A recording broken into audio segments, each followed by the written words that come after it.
Isorana ianao fa Andriamanarivo nitondra izay voka-pifitianana vonjomaika ho an'ny tao amin'ny tanànan'ny Fianaratsoa izay fa raha isitaka kely ho an'ny amin'ny faritra Boeny kosa isika ho Mahajanga any an-toerana ihany koa namana Norbert Rakotomalala hitondra ny ampaham-bokatra ao anatin'izay voka-pifidianana filoham-pirenena fidinana faharoa izay.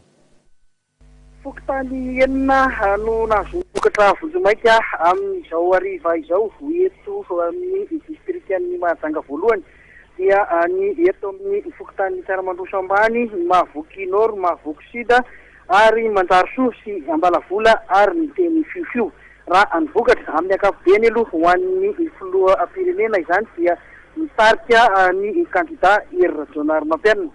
Raha ny vokatra tao amin'ny fokontany Tsaramaroso ambany dia Hery Rajaonarimampianina nahazo vato 480 ny dokotera Jean-Louis Robinsin kosa nahazo vato 700 telo amby roapolo sy valonjato sy arivo no mpifidy voasoratra anarana. Tao Mahavoky Nord kosa indray dia Hery Rajaonarimampianina nahazo vato 315 ny kandida Jean-Louis Robinsin nahazo vato 700 ny mpifidy voasoratra anarana 770 amby zato sy arivo.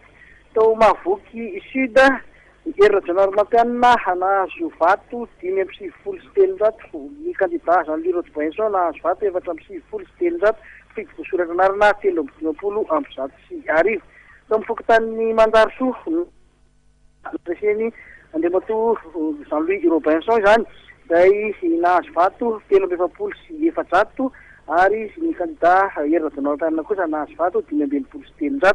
Ny tonga nandatsavato dia 370 sy 300 raiky amby 30 sy 300 sy arivo ny mpifidy voasoratra anarana. Tao amin'ny fokontany Fiofio dia nandresy izay nisy birao fantanjaham-bato telo dia nandresy ny kandida Hery Rajaonarimampianina izay nahazo vato 330 sy 700